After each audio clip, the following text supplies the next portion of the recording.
ખરેખર આ મંડપ શેના માટે છે અને શેની માનતાનો છે ભાઈ, એ વાત કરવાની છે ભાઈ.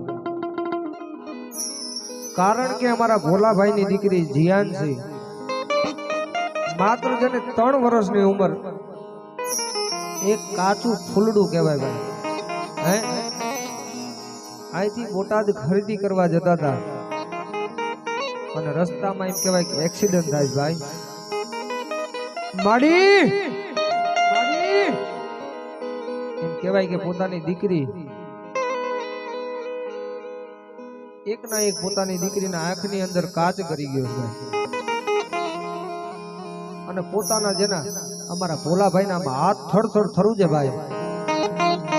ક્યાં જાવ માડી? કારણ કે સમય આપણને બધું બોલવામાં બધું હેલું લાગે, પણ જ્યારે વખત આવે ને ભુવા ત્યારે ખબર પડે. હે જ્યારે જે સમય આવે ને ત્યારે સમયની વેદના શું હોય ત્યારે ખબર પડે. વિસી કઈડે તો એની વેદના જેને કઈડો એને જ ખબર હોય ભાઈ. હે કે કેટલો ચડ્યો ને કેટલો ઉતરો, અને ઈ વેદનામાંથી પસાર અમારા ભોલાભાઈ થયા છે ભાઈ.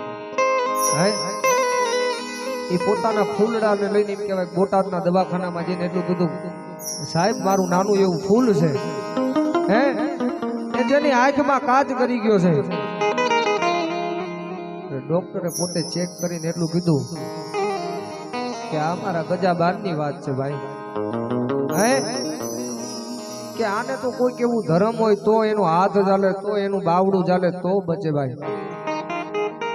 નકર કાયમની માટે દીકરીની એક આંખની ખોટ રહી જાય છે ભાઈ. અને આટલા શબ્દ સાંભળીને પોતાના બાપના પગ હેઠે ધરતી થડથડ ધ્રુજવા માંડી દઈ. હે કે માડી આજે મારા કડમાં મુંડાની મેલડી બેઠી હોય, મારી ચામુંડા બેઠી હોય, મારા આધ્યા કરી સખત જેવો ધણી બેઠો હોય. હે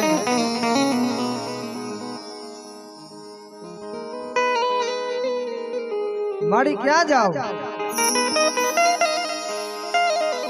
એટલે બોટાદના ડોક્ટરે એટલું કીધું સુરેન્દ્રનગર લઈ જાવ.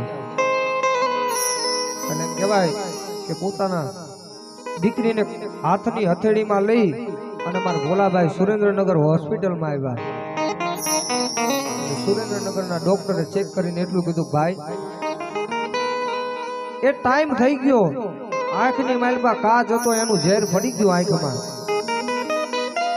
એ આ દીકરીને હવે એક આંખની કાયમની માટે ખોટ રહી જાય છે. કારણ કે જ્યાં અમારું ભણતર પૂરું થઈ જાય ને ભાઈ, આ એવો કેસ આવ્યો છે ભાઈ. એ આને કદાચ સર્જન ડોક્ટર કે કદાચ વિદેશમાંથી ડોક્ટર લાવો તો આ આંખ આની હાજી ન થાય. આટલું કઈ પોતાના હાથ ખંચેરી નાખ્યા. અને અમારા ભોલાભાઈ સુરેન્દ્રનગર દવાખાનામાંથી કીધું, માડી આજ પારકા ગામના સીમાડે મારા એકના એક ફૂલડાને લઈને આમથી નામ ભટકું છું દેવી. હે માડી મને રેઢો ન પડવા દેતી.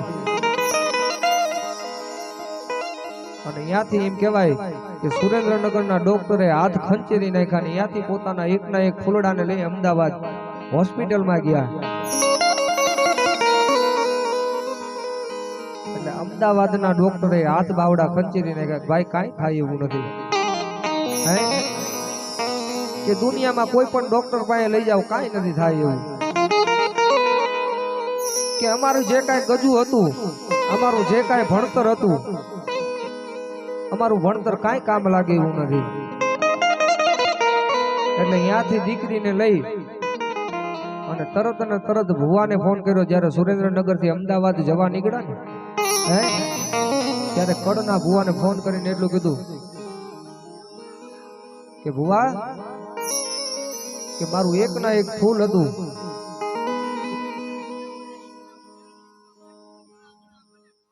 મામા કે મારા ફૂલને લઈ હું અમદાવાદ દવાખાનામાં જઉં છું.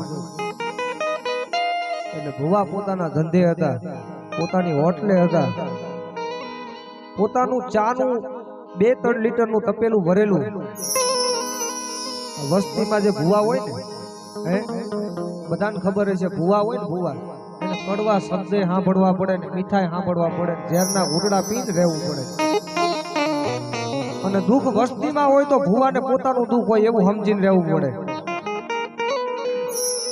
એટલે ભુવાએ ચાનું તપેલું ઢોરી નાખ્યું ભાઈ ભુવાના પગે ધરતી ધ્રુજવા માંડી કે મારી વસ્તીમાં આજ નાનું એવું કૂણું ફૂલ કરમાઈ જશે હે અને દડદડતી દોટ મૂકી માતાજીના મઢે આવીને માડીને એટલું કીધું માડી જો ખરેખર ચાવડાના વડવાની વ્યવહારની દેવી બેઠી હોય ને એ અમારા વડવાના હકના કોરિયા ખાધા હોય ને હે તો માડી આજ મને જવાબ દે માડી જો અમારા વડવાએ તને હકના કોરિયા ખવડાયા હોય ને અમારું હકનું ને અમારું મહેનતનું અમે તને ખવડાયું હોય ને તો માડી આજ કુણા ફૂલને કરમાવાનો દેતી હો